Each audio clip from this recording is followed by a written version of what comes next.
Aamir Khan mister perfectionist, यानी कोई उसमें अब कमी पेशी नहीं बची है, वो काम तो कंप्लीट हो गया। यानी कोई भी सेंटेंस अगर मैं बोलता हूं और उसमें मैं कहना चाहता हूं कि ये काम पूरा हो चुका है, तो मैं लगाऊंगा वहां परफेक्ट टेंस। टाइमिंग कौन सी है? ये प्रेजेंट वाली है। बस इतनी सी बात है। प्रेजेंट की कौन सी फॉर्म लगेगी? हैज हैव, यानी इसकी हेल्पिंग वर्ब हो जाएगी। हेल्पिंग वर्ब से हमें पता चल जाएगा कि ये प्रेजेंट में है। और परफेक्ट कैसे पता चलेगा? जी हां, परफेक्ट देखते हैं चार्ट से। परफेक्ट पता चलेगा मेन वर्ब की थर्ड फॉर्म से। कॉन्सेप्ट तो यहीं पे ही हो गया खत्म। अब आप तो बहुत समझदार बन गए हो, बहुत इंटेलिजेंट हो गए, मुझे भी सिखा दोगे। तो अब बता दो कि कैसे कैसे क्या होना है। आइए मेरे साथ और इसको करते हैं जल्दी से पैकअप। अफर्मेटिव में क्या होगा वो देखते हैं। अच्छा, इससे पहले एक छोटी सी बात, हैज किसके साथ और हैव किसके साथ? सर, हैज में कम अक्षर हैं तो ये सिंगुलर के साथ, हैव में ज्यादा अक्षर हैं ये प्लूरल के साथ, लेकिन आई के साथ हैव ही लगेगा। बस ये एक एक्सेप्शन है, ये याद रख लेना है, ठीक है। इस तरह इसको भी याद रख लोगे। और वही अफर्मेटिव शुरुआत में तो सब्जेक्ट ही आएगा। जी हां, सब्जेक्ट ही आएगा। उसके बाद हेल्पिंग वर्ब आती है। हाँ आती है। इसकी हेल्पिंग वर्ब क्या हुई? हैज हुई। मेन वर्ब की कौन सी फॉर्म? थर्ड फॉर्म यहां से आ गई। और लास्ट में ऑब्जेक्ट आता है। एग्जाम्पल करते हैं जल्दी से। मैं खाना खा चुका हूं। अच्छा, हिंदी में भी तो पहचान बता दो सर। हिंदी में चुका है, चुकी है, चुके हो, लिया है, दिया है, मतलब ऐसा ये जो कुछ फॉर्म्स हैं, ये जो मैंने आपको हिंदी में बताई हैं, असल में तो आपको सर यही देखना पड़ेगा कि काम पूरा हो जाए।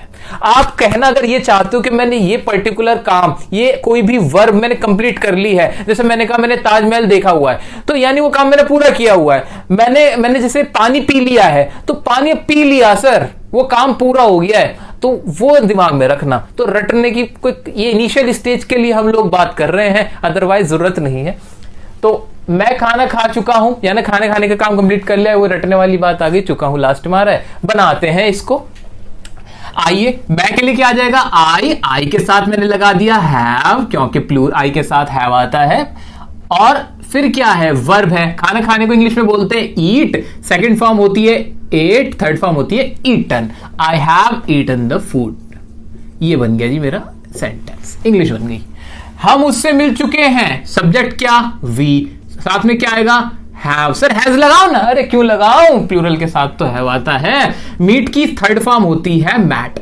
We have mat. और साथ में क्या लगा दिया मैंने? हिम। हर भी आ सकता है, लड़का लड़की देखना पड़ेगा। वह तुमसे मिल चुका है, वो पहले मिला हुआ है आपसे, तो यानी वो काम हो चुका है पूरा। तो वह तुमसे मिल चुका है, तो इसके लिए क्या आ जाएगा? लड़का है तो क्या आएगा? He has met you. ये कुछ एग्जांपल्स हमने कर लिए। इसके नेगेटिव पे आ जाते हैं। नेगेटिव में और इसमें फर्क क्या होगा? आप खुद सोचो दिमाग से, नेगेटिव में और इसमें फर्क क्या होगा? कोई फर्क नहीं होगा, सिर्फ लग जाएगा नॉट लगेगा, NOT नॉट। तो अब ये दो एग्जांपल मैंने आपके लिए दे दिए, ये मैं नहीं करूंगा, ये आप मुझे करके बताओगे। कुछ नहीं करना है, हैज के बाद बस नॉट लगा देना। आपकी हिंट के लिए वर्ब की फॉर्म बता देता हूं। देखने की इंग्लिश हो जाती है सीन, और पहुंचने की इंग्लिश हो जाएगी, थर्ड फॉर्म लिख रहा हूं मैं यहां पे आपके लिए, रीच्ड। तो ये है, ये क्या है? Third form. तो आपको अगर दिक्कत आएगी तो इसमें आएगी, ये मैंने आपके लिए लिख दी फॉर्म, ये है थर्ड। दोस्तों इसका इंटरोगेटिव और देख लेते हैं। इंटरोगेटिव में भी क्या होगा? अब आप तो खुद बनाओगे स्ट्रक्चर, क्योंकि आप जानते हो कि कैसे बनना है। इंटरोगेटिव है तो सबसे पहले दिमाग में क्या आया कि शुरुआत में क्या आनी चाहिए? उसकी हेल्पिंग वर्ब। हाँ जी, हेल्पिंग वर्ब रख दी क्या? हाँ रख दी जी। हैज आ गया। सब्जेक्ट लगाना होता है, उसके बाद सब्जेक्ट रखा। हाँ सब्जेक्ट रखा। सब्जेक्ट के बाद फिर क्या लगती है? मेन वर्ब लगती है। हाँ मेन वर्ब लगती है। लेकिन क्योंकि ये परफेक्ट है, इसके लिए लगा दो फॉर्म थर्ड, लगा दी थर्ड। लास्ट में ऑब्जेक्ट आता है, रख दिया। हाँ जी रख दिया ऑब्जेक्ट, बन गया स्ट्रक्चर। रटा तो है ही नहीं, ठीक है। अब इसके कुछ एग्जांपल देखते हैं जल्दी से, उसकी इंग्लिश भी बना देते हैं। एग्जांपल क्या है? क्या तुम मैच जीत चुके हो? क्या तुम मैच जीत चुके हो, यानी मैच जीतने का काम खत्म हो गया है। तो बनाएंगे इसकी। तो सबसे पहले तो सब्जेक्ट क्या है? यू। इसके लिए क्या आ जाएगा? हैव। फिर आ जाएगा सब्जेक्ट, और जीतने की इंग्लिश होती है विन, वॉन। तो हैव यू वॉन, और लास्ट में क्या आ जाएगा? Object, have you won the match. अच्छा, अगला एग्जांपल है, क्या तुमने काम कर लिया है? जो आप काम कर रहे थे, जो काम करते हो, वो काम क्या आपने पूरा कर लिया है? प्रेजेंट में पहले से चल रहा था और आपने फिनिश कर लिया है। तो तो हम बोलेंगे अच्छा यहां वर्ड कीवर्ड है। याद रखना कि जो परफेक्ट होगा ना, ये है की आवाज निकलेगी, क्योंकि प्रेजेंट का परफेक्ट होगा। अगर था की आवाज निकली फिर वो प्रेजेंट का नहीं होगा। ये हमें माइंड में रखना है। जितने भी प्रेजेंट टेंस होंगे उनकी आवाज हिंदी की अगर मैं बात करूं तो है में आएगी। है, हूं, हो, ये बहुत जनरल बात है, साधारण। अगर आप इस पे गौर नहीं करोगे तो दिक्कत में आ जाओगे। ठीक है, तो अब इसकी इंग्लिश क्या होगी? क्या तुमने काम कर लिया? शुरू में तो हैव ही आएगा, हैव यू, और करने की इंग्लिश होती है डू, और थर्ड फॉर्म होती है done. Have you done the work? Sir ये भी हो गया। अब कोई भी एग्जाम्पल आपकी मर्जी से आप उसकी हिंदी लिखो और इंग्लिश बना दो, कोई टेंशन वाली बात ही नहीं है। अच्छा, इसके डबल इंटरोगेटिव होंगे? बिल्कुल होंगे, क्यों नहीं होंगे। डबल इंटरोगेटिव में क्या चेंज होगा? सर कोई चेंज नहीं होने वाला। डबल इंटरोगेटिव में हम बस क्या करने वाले हैं कि स्ट्रक्चर जो है ये हमारा ये वाला, उससे पहले हम लिखने वाले हैं WH फैमिली, जो हम करते भी हैं। लगा दो WH फैमिली। अच्छा, अपनी कॉपीज में आप अलग अलग ही लिखना। ये तो मैंने अपनी सुविधा के लिए, यहां थोड़ा सा मैं सेल्फिश हो रहा हूं, अपनी सुविधा के लिए कि दोबारा ना लिखना पड़े, मैं यहां से इसको रब करके लिख रहा हूं, आप अलग अलग लिखोगे। अच्छा, और एग्जांपल में क्या हो जाएगा? शुरू में क्या नहीं आएगा और क्या कहां पर आएगा? क्या तुम मैच जीत चुके हो, हम कह देंगे तुम कब, हमने इसको बना दिया कब, तुम कब मैच जीत चुके हो। क्या तुमने काम कर लिया को हमने कह दिया तुमने काम कैसे कर लिया है। ये तो मैंने अपने अकॉर्डिंग सेंटेंस बनाया, आप भी अपनी मर्जी का कोई भी सेंटेंस, जी हां, रूल लगाओ और बना लो ना। अब तो आप मालिक हो गए, आप राजा बन गए हो, आपको सब पता चल गया है कि कैसे करना है। अब इंग्लिश में डर नहीं लगना चाहिए, बिल्कुल नहीं। अब तो पढ़ा सकते हो। तुमने, अब ये बनाया हमने, तुमने काम कैसे कर लिया। अब इसकी इंग्लिश में क्या फर्क आ जाएगा? कोई फर्क आएगा? देखो, जादू, जादू कुछ नहीं करूंगा मैं क्या कर दूंगा? कब की इंग्लिश क्या होती है? वैन। मैंने इसके आगे बस वैन जोड़ दिया। चलो लो साफ साफ लिख देते हैं, यहां पे लिख देंगे वैन, बस। जादू। इसमें क्या करूंगा? पूरा मिटाऊं? मैं तो नहीं मिटा रहा। तुमने काम कैसे कर लिया को मैं कर दूंगा हाउ, बस। ये तो फर्क है। तो ये बन गए हमारे डबल इंटरोगेटिव। तो ये डबल इंटरोगेटिव का स्ट्रक्चर था, और इस तरह ये करते हुए हमने बहुत ही शानदार तरीके से प्रेजेंट परफेक्ट टेंस को भी परफेक्टली खत्म कर लिया है। अब बारी आई है प्रेजेंट परफेक्ट कंटिन्यूअस टेंस की, जिसके बारे में हमने कहा था कि ये खाम में टेंस को बढ़ा देने वाली बात है। इसके टाइप का कोई खास रेलेवेंस नहीं है, इस्तेमाल करने में भी काफी कम इस्तेमाल होता है ये टेंस, लेकिन इस्तेमाल होता है, ये इंपॉर्टेंट है। तो हमें सब कुछ पढ़ना है और बहुत अच्छे से पढ़ना है। तो प्रेजेंट परफेक्ट कंटिन्यूअस कंफ्यूज करने के लिए बहुत बढ़िया ये टेंस है, क्योंकि इसके नाम में दोनों ही आ जाते हैं, परफेक्ट भी और कंटिन्यूअस भी। अब सर हम क्या समझें इसको? तो आप ये समझें कि ये जो कंटिन्यूअस टेंस है जो कि परफेक्ट है, इसको लिख भी लो कि ये कौन सा टेंस है? कंटिन्यूअस है जो कि परफेक्ट है। इसका मतलब क्या हुआ? इसका मतलब यह हुआ कि जो इसकी कंटिन्यूटी है ना, ये जो दिल की धड़कन चल रही है, तक धक धक धक, ये जो हो रहा है वो एक सिस्टमैटिक मैनर में हो रहा है, यानी हमें मालूम है कि ये कब से चल रही है। तो इसलिए इसका नाम दे रखा है प्रेजेंट परफेक्ट कंटिन्यूअस टेंस, कि हमें मालूम है कि ये काम कब से चल रहा है, इसकी टाइमिंग हमें पता है। मैंने आपके सामने एक एग्जांपल रखा कि मैं आपको पढ़ा रहा हूं, ये कौन सा टेंस है?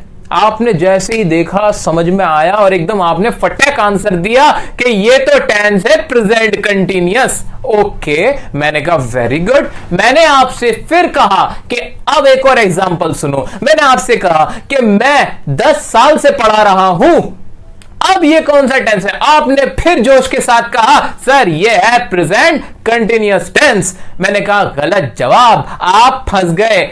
अब मछली फंसी जाल में, यही फंसते हैं हम एग्जाम में, क्योंकि जब हमने कहा कि मैं 10 साल से पढ़ा रहा हूं, इसका मतलब यह हुआ कि मुझे मालूम है कि मैं पढ़ाने का काम कब से कर रहा हूं, कि ये कंटिन्यूटी जो है वो मुझे मालूम है। यही हमारा प्रेजेंट परफेक्ट कंटिन्यूअस टेंस है कि हमें जब मालूम हो कि कोई काम चल रहा है और वो कब से चल रहा है। तो ये जो ये लैंडमार्क समझ लो इसको, या कोई भी स्टार्टिंग पॉइंट अगर आपको दिया हुआ है तो आप उसको कौन सा टेंस बोलेंगे? बोलेंगे वो परफेक्ट कंटिन्यूअस है। तो यहां परफेक्ट का मीनिंग समझ में आया कि नहीं आया? फिर से वही वाली बात कि हमने इसमें लॉजिक देखा, हमें पता चला कि इसका नाम ये क्यों है। अगर आपको ये बात अच्छी लगी हो तो वीडियो को लाइक जरूर करिएगा। ठीक है, अब आगे बढ़ते हैं इसकी हेल्पिंग वर्ब की तरफ। हेल्पिंग वर्ब इसकी होती है हैज बीन और हैव बीन। अब हैज बीन और हैव बीन किसके साथ आएगा? तो आप बहुत समझदार हो। हैज बीन तो हैज हमने अब तक कहां लगाया था? सिंगुलर्स के साथ। वही रूल है, हैज बीन लगा दो सिंगुलर्स के साथ। हैव बीन किसके साथ आएगा? अरे वही रूल है, प्लूरल्स के साथ और आई के साथ, कोई बदलाव नहीं है। आ गया अफर्मेटिव का स्ट्रक्चर। फिर आप अपनी कलाकारी दिखाओ। आपके अंदर का साइंटिस्ट फिर से निकल के आएगा और कहेगा कि अफर्मेटिव अगर सेंटेंस का टाइप है तो मैं सबसे पहले इंग्लिश बना दूंगा सब्जेक्ट की। वेरी गुड, सब्जेक्ट सबसे पहले रख दो, उसके बाद रखूंगा मैं हेल्पिंग वर्ब। लेकिन जरा संभल के दोस्त, क्योंकि यहां हैज हैव के बाद बीन है, पूरा हैज बीन इकट्ठा नहीं आएगा, इनको जुदा कर दिया गया, हैज बीन को जुदा कर दिया गया। ठीक है, तो हैज हैव लगाओगे फिर बीन आएगा और फिर मेन वर्ब की कौन सी फॉर्म लगानी चाहिए? यहां फर्स्ट लिखा है। सर फर्स्ट क्यों लिखा? ये तो परफेक्ट था। नहीं भाई, परफेक्ट कंटीन्यूअस था, काम तो चल रहा है और जब भी काम चल रहा हो मुझे मालूम है आएगी तो फर्स्ट फॉर्म और आईएनजी। क्या हमने अच्छे से समझा इसको? बिल्कुल। तो यहां आ गया आईएनजी और मेन वर्ब की फर्स्ट फॉर्म लगेगी। ठीक है, फिर आएगा ऑब्जेक्ट और एक मजेदार बात क्या आ जाएगी कि लास्ट में आएगा सिंसिया फोर। अब ये क्या है उसको हम एग्जांपल से समझते हैं। आइए एग्जांपल को देखते हैं। पहला एग्जांपल है हमारा, मैं सुबह से आपका इंतजार कर रहा हूं। अच्छा सर, इसकी कोई पहचान तो बताई नहीं, हिंदी में कैसे पहचानेंगे? हिंदी में ऐसे पहचानेंगे कि काम तो चल रहा होगा लेकिन कोई टाइम दिया हुआ होगा कि इस टाइम से चल रहा है। जैसे ही टाइमिंग दी हो तो दिमाग की घंटी बज जानी चाहिए कि सर ये तो परफेक्ट कंटीन्यूअस टेंस है, रूल वो वाले लगेंगे। ठीक है, तो सबसे पहले मैक इंग्लिश बना लेता हूं। मैक इंग्लिश क्या होगी? मैक इंग्लिश बन जाएगी आई, और आई के साथ क्या आएगा आपका? आई के साथ आपका आएगा हैव बीन, और फिर क्या आएगी? वर्ब। वर्ब क्या है इसमें? इंतजार करना, आई हैव बीन। वेट, और वेट के साथ क्या लग जाएगा? ING, waiting for you. और लास्ट में सिंस फोर का इस्तेमाल है, वो कैसे होगा? तो गाइस यहां पर एक टाइमिंग दी गई होती है कि नहीं? हाँ, सुबह, शाम, रात, 2 घंटा, 1 महीना, 1960, 2000, 2 मिनट, कोई भी टाइमिंग दी गई होगी, उस टाइमिंग से पहले लग जाएगा सिंस या फोर। अब एक और सवाल, सिंस किसके साथ, फोर किसके साथ? सिंस आएगा डेफिनेट टाइमिंग्स के साथ, जो टाइमिंग पक्की है, मुझे पता है, यानी जिन्हें मैं अच्छे से समझ सकता हूं। हाँ, ये यही है, एग्जैक्टली यही है। इसका मतलब क्या? जैसे मैंने कोई तारीख बोली, मैंने कहा 24 अक्टूबर 1960।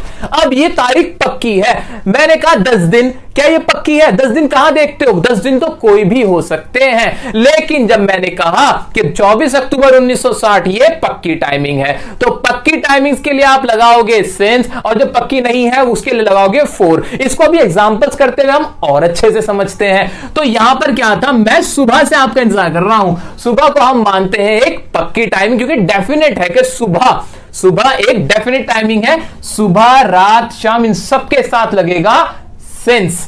तो अब क्या आएगा? I have been waiting for you, लगा सिंस, और फिर वो टाइमिंग आ गई सिंस मॉर्निंग।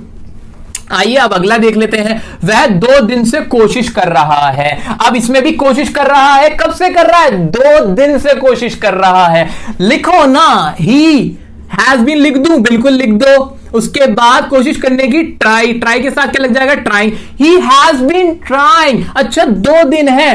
अब सिंस लगाऊं कि फोर लगाऊं? मैं लगाऊंगा रूल। जी हां, रूल के हिसाब से चलूंगा। अब ये जो 2 दिन है, क्या पक्की टाइमिंग है? नहीं, मुझे ऐसा नहीं लगता। क्यों? 2 दिन कौन से, ये मुझे मालूम नहीं है। अगर यहां लिखा हुआ होता कि 2 दिसंबर, तो मैं कहता हाँ 2 दिसंबर तो कैलेंडर की एक पक्की डेट है, लेकिन 2 दिन तो कोई भी हो सकते हैं, मुझे मालूम ही नहीं है। तो मैं यहां क्या लगाऊंगा? He has been trying for 2 days।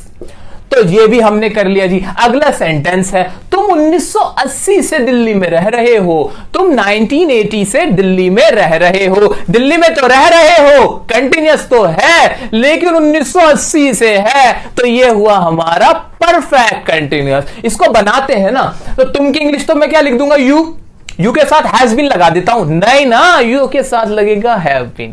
ठीक है, बिल्कुल सही बात, यू के साथ लगेगा हैव बीन, क्योंकि ये प्लूरल है। यू हैव बीन रहने की इंग्लिश होती है लिव, रिसाइड, जो भी आप लगाना चाहो। You have been living in Delhi, और अब क्या लगा दूं, 1980 है, सिंस लगाऊं के फॉर, आपको मालूम ही है 1980 एक पक्की टाइमिंग है, सिंस लगा दोगे, सिंस 1980। तो इस तरह हमने इन एग्जांपल्स की मदद से इसका पूरा स्ट्रक्चर समझ लिया। इसमें आपके कहीं ना कहीं सिंस वर्सेस फॉर की प्रेपोजिशन के रूल भी साथ में खत्म हो रहे हैं, तो ध्यान से इसको आप एक बार पढ़ लेना। अब आ जाते हैं नेगेटिव की तरफ। नेगेटिव की तरफ क्या चेंज होगा, कुछ भी नहीं, नॉट लगता है, बस वही रूल जो अब तक पढ़ते हुए आ रहे हैं ना हम, वही लगेगा। बस नोट में भी थोड़ा सा दिक्कत है, बीन के बीच में नॉट लगेगा। आपका बेटा 2 दिन से स्कूल नहीं आ रहा है, स्कूल तो आ ही नहीं रहा है, वो तो ठीक है भाई, ना आने का काम तो चल रहा है भाई साहब, लेकिन अगर 1 दिन की बात होती तो ठीक है, वो 2 दिन यानी टाइमिंग दे दी, 2 दिन से नहीं आ रहा। कहां जा रहा है आपका लड़का, तो देखते हैं कहां जा रहा है। आपका बेटा 2 दिन से स्कूल नहीं आ रहा है, बनाते हैं इसकी इंग्लिश। योर सन आ जाएगा, बिल्कुल आ जाएगा, सब्जेक्ट आ जाएगा। योर सन आपका लड़का एक है, क्या लिखा मैंने, हैज बीन, हैज लगा दिया। अच्छा, गलती हो गई, नॉट तो सर आपने लगाया ही नहीं, तो इसको हटाओ और लिखो क्या, not. Your son has not been, और आने की इंग्लिश क्या होती है, coming. Your son has not been coming to school, और कब से नहीं आ रहा, 2 दिन से। कौन से 2 दिन मुझे मालूम नहीं है, तो क्या लिखूंगा, for 2 days। सिंपल। आगे आ जाओ। प्रियंका शाम से अपना लेसन याद कर रही है। कब से लेसन याद कर रही है सर, शाम से, शाम से याद कर रही है, उसे अब तक याद नहीं हुआ है। ठीक है, इसकी बना लेते हैं, क्या हो जाएगी इसकी इंग्लिश, यहां लिख देते हैं साफ साफ, प्रियंका, और प्रियंका सिंगुलर है तो मैंने इसलिए लगाया इसके साथ हैज नॉट बीन। याद करने की इंग्लिश होती है लर्न, और लर्न के लिए क्या लग जाता है, आईएनजी लगेगा। क्यों लग जाता है जी, क्योंकि कंटिन्यूअस है, has not been learning her lesson. और शाम से, शाम के लिए हमने पढ़ा है डेफिनेट टाइमिंग, हम लगाएंगे सिंस इवनिंग। अच्छा देखो, एक बार इसको पढ़ के देखते कैसा लगता है। Priyanka has not been learning her lesson since evening. ऐसा लग रहा है कि आपने तो पता नहीं कौन सा सेंटेंस बोल दिया। यही होता है आपके साथ, कोई भी अगर आपसे ये सेंटेंस बोल देता है तो आपको लगने लगता है पता नहीं उसने कितनी हाई क्लास की इंग्लिश बोल दी, बड़ी एडवांस बोल दी, हमारे तो सर पे बाउंसर गया। सर आप भी यही बोलोगे, इसमें कुछ भी नहीं था, कुछ भी नहीं है इसके अंदर, सिंपल सी चीजें हैं। तो इसको अच्छे से समझ लो, घोट लो, पक्का कर लो और यूज करना शुरू कर दो। अच्छा, इसके इंटरोगेटिव होंगे, बिल्कुल होंगे। रूल वही वाला, वही पुराना रूल। सबसे पहले helping verb, subject, main verb, object. जी हां, सबसे पहले हैज हैव लगाया कि नहीं, लगा दिया, फिर लेकिन सब्जेक्ट लगेगा और उसके बाद बीच में बीन आएगा। तो थोड़ा सा डिफरेंस है, लिटिल सा, वो आप देख लेना। बीन प्लस मेन वर्ब की फर्स्ट फॉर्म वही आईएनजी रहेगी, ऑब्जेक्ट प्लस सिंस। एग्जांपल के साथ समझेंगे। क्या तुम 10 साल से यहां काम कर रहे हो? 10 साल, दिमाग में घंटी बजनी चाहिए। क्यों ये यहां पे 10 साल एक टाइमिंग आ गई, इसलिए हम बोलेंगे कि ये कौन सा कंटिन्यूअस है, परफेक्ट कंटिन्यूअस है। इसकी इंग्लिश बनाते हैं। शुरू में क्या आ गया, यानी नॉर्मल इंट्रोगेटिव है। तो अब इसके आगे हम सबसे पहले लिखेंगे have you been working here, और 10 साल के लिए क्या लगा दूं, सिंस लगा दूं क्या? नहीं सर, सिंस नहीं आएगा, यहां आएगा फॉर। क्यों आएगा? क्योंकि 10 साल पक्की टाइमिंग नहीं है, और पक्की टाइमिंग के लिए हम क्या लगाते हैं, फॉर। अच्छा, मेरा आपसे एक सवाल, अगर यहां पर 10 साल ना होता और यहां होता 10 जनवरी, तो क्या फॉर लगा रहता? अगर हमारे क्वेश्चन में 10 साल की जगह लिखा होता 10 जनवरी, 10 साल की जगह लिखा होता 10 जनवरी, तो क्या सेंटेंस यही बना रहता?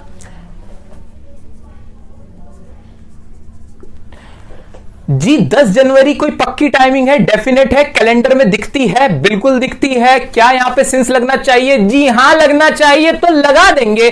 फोर हटा देंगे इस कंडीशन में, यहां फोर हटा देंगे, यहां क्या लग जाएगा, फिर सिंस लग जाएगा। तो ये तो इंटरोगेटिव था। अच्छा, डबल इंटरोगेटिव कराने की क्या मुझे जरूरत है इसके अंदर? डबल इंटरोगेटिव पहली बात तो बहुत कम इस्तेमाल होता है, इसका रेयरली इस्तेमाल होता है। स्टिल आपको हम स्ट्रक्चर बता देते हैं, स्ट्रक्चर के अकॉर्डिंग आप एक बार बना के जरूर देख लीजिएगा। स्ट्रक्चर में बहुत बड़ा चेंज है, स्ट्रक्चर में इतना बड़ा चेंज है कि आपकी आंखें फटी रह जाएंगी, आपके कानों में से धुएं निकलने लगेंगे, बहुत बड़ा चेंज। अब देखते हैं क्या होगा, देखिए जल्दी से देखिए, हैज हैव पूरा रब करते हैं और जल्दी से हम कर लेते हैं। हाँ, हो गया हो गया, आप WH फैमिली लगा देंगे और ये स्ट्रक्चर बन जाएगा। ठीक है, थैंक यू। दोस्तों अब हम बात करने जा रहे हैं पास्ट इंडेफिनिट टेंस की। पास्ट इंडेफिनिट वर्ड सुनते ही दिमाग में क्या आया? ये आया कि काम जो हुआ है उसकी टाइमिंग तो है पास्ट में, यानी बीते हुए कल में, और वो काम कितना हुआ है वो है इंडेफिनिट, यानी वो डेफिनिट नहीं है, मुझे मालूम नहीं है कि कितना हुआ है। आमतौर पर पास्ट इंडेफिनिट टेंस के अंदर हम वो बातें करते हैं कि जो हमने पास्ट में कोई काम किया उसे हम अब बता देते हैं। ये वाली जो बातें होंगे, ये वाले जो सेंटेंसेस होंगे वो बनते हैं पास्ट इंडेफिनिट टेंस में। अच्छा, इसके और आगे बात करने से पहले मैं आपको एक बात पे ध्यान दिलाना चाहूंगा कि इसके अंदर जो फॉर्म यूज होती है वो होती है second form of verb. Past indefinite के अंदर फॉर्म ऑफ वर्ब यूज होगी सेकंड। जो हमारी 3 फॉर्म्स ऑफ वर्ब होती है ना, फर्स्ट सेकंड थर्ड, उसमें जो सेकंड होगी वो होगी पास्ट इंडेफिनिट में इस्तेमाल। अच्छा, एक बात और, इसको याद कैसे रखोगे? इसको याद रखना ना बहुत ही आसान काम है। वो कैसे कि जो हमारी तीनों फॉर्म हुई उसमें फर्स्ट और थर्ड का तो बहुत जगह इस्तेमाल होता है, लेकिन ये जो सेकंड फॉर्म होती है ना, सेकंड फॉर्म का सिर्फ और सिर्फ इस्तेमाल पूरी इंग्लिश के अंदर सिर्फ पास्ट इंडेफिनिट में होता है। मैं ये कह सकता हूं कि सेकंड फॉर्म बनाई ही गई है इस पास्ट इंडेफिनिट के लिए। तो ये याद रखना बहुत आसान काम है, बहुत स्पेशल टेंस है। अच्छा, इसकी बात करते हैं कि इसका इस्तेमाल कितना होता है। पास्ट इंडेफिनिट का बहुत ज्यादा इस्तेमाल होता है। कैसे? क्योंकि हम लोगों की टेंडेंसी होती है, ह्यूमन बींग्स की एक आदत होती है कि हम लोग बात करते हैं पुरानी, पिछली, मैंने ये किया, मैंने वो किया, मैं वहां गया, मैं ये घूमा, ये वो, जितनी भी आप अपनी बातें बताते हो, घटनाएं बताते हो, वो सब किस में बताते हो? आप पास्ट इंडेफिनिट में ही बताते हो। तो इसका इस्तेमाल बहुत ही ज्यादा होता है, तो इसको बहुत अच्छे से पढ़ना है हमें। अच्छा, अब एक बात और मेरे दिमाग में आ रही है, वो क्या है? जब मैं इस चार्ट को देखता हूं, यहां तो ये लिखा है कि अगर टेंस इंडेफिनिट हो तो फॉर्म ऑफ वर्ब लगेगी फर्स्ट। आप समझ पा रहे हैं मैं क्या कह रहा हूं? मैं कहना ये चाहता हूं कि हमने तो ये पढ़ा है कि अगर कोई भी टेंस है वो इंडेफिनिट है तो उसके साथ फॉर्म तो लगेगी वर्ब की, मेन वर्ब की फर्स्ट। लेकिन पास्ट इंडेफिनिट में सेकंड फॉर्म कैसे आ गई? इसका जवाब ये है कि सिर्फ ये ही एक टेंस है, ये ही एक टेंस है जिसके अंदर एक एक्सेप्शन है कि इंडेफिनिट तो है लेकिन फॉर्म लगेगी सेकंड। तो हमने ये पढ़ा कि ये एक एक्सेप्शन है, इस रूल का सिर्फ एक एक्सेप्शन है, वो है ये हमारा क्या? Past indefinite tense. अच्छा, एक्सेप्शन याद कैसे होगी? अरे याद करने की जरूरत ही नहीं पड़ेगी, क्योंकि मैंने बोला तो आपसे कि वर्ब की सेकंड फॉर्म सिर्फ और सिर्फ पास्ट इंडेफिनिट में इस्तेमाल की जाएगी। ओके, अब आगे बात करते हैं इसकी। पास्ट इंडेफिनिट की हिंदी में कैसे पहचान याद रखोगे? हिंदी में पहचान इसकी होती है कि कोई भी सेंटेंस जब हम हिंदी में बोलते हैं तो उसके आखिर में आवाज आती है आ, ई, ए, ओ, ता था, ती थी, ते थे, इन पे खत्म होता है। ये तो हो गई रटने वाली बात। नॉर्मली मैंने बोला है कि कोई भी आपने घटना बताई कि ऐसा हुआ, मैं वहां गया, मैंने ये किया, मैंने वो किया, मैंने खाना खाया, हम उससे मिले, इस तरह के जो भी घटनाएं होती हैं, इवेंट्स होते हैं जो घट चुके होते हैं पास्ट में, उसको हम बताते हैं पास्ट इंडेफिनिट टेंस में। आइए एग्जांपल्स की मदद से हम इसको और अच्छे से समझते हैं। इसका अफर्मेटिव सबसे पहले देखेंगे। अफर्मेटिव का क्या स्ट्रक्चर होगा? अफर्मेटिव का अब तक आप बनाना जान चुके हो स्ट्रक्चर। सबसे पहले तो सब्जेक्ट ही आएगा, हाँ जी सब्जेक्ट ही आएगा। अच्छा, फिर मेन वर्ब की सेकंड फॉर्म, ये भी अब समझ में आ चुका है, हमने पढ़ा है कि पास्ट में सेकंड फॉर्म लगती है। अच्छा, इसमें और प्रेजेंट इंडेफिनिट में कुछ सिमिलैरिटी आपको नजर आ रही है? हाँ, एक सिमिलैरिटी है। प्रेजेंट इंडेफिनिट के अफर्मेटिव में भी सब्जेक्ट के बाद कोई हेल्पिंग वर्ब नहीं थी। हाँ, इसके अंदर भी कोई हेल्पिंग वर्ब नहीं है। तो ये दोनों कहीं ना कहीं कुछ ना कुछ तो इनका रिश्ता जरूर है। टाइम तो अलग है, वक्त तो इनका दूसरा है, लेकिन फिर भी इनके अंदर कुछ ना कुछ सिमिलैरिटी है। बिल्कुल। तो इन दो ही टेंस में ऐसा होता है, प्रेजेंट इंडेफिनिट के अफर्मेटिव में और पास्ट इंडेफिनिट के अफर्मेटिव में, कि सब्जेक्ट के बाद हेल्पिंग वर्ब का इस्तेमाल नहीं होता। तो अच्छा, तो क्या मुझे एक और पहचान समझ में आई? हाँ, अगर इंग्लिश पढ़ रहा हूं मैं, मान लो मैं एक न्यूज़पेपर पढ़ रहा हूं और मुझे पहचान करनी है कि कौन से टेंस में इसकी हिंदी कैसे बनाऊं, तो उसका एक और तरीका भी निकल के आया मेरे पास। क्या? कि सब्जेक्ट हो कोई और उसके फौरन बाद, जस्ट उसके बाद में क्या हो, वर्ब की सेकंड फॉर्म हो, तो मैं समझ जाऊंगा कि इसकी हिंदी जो भी बनेगी वो पास्ट इंडेफिनिट की बनेगी।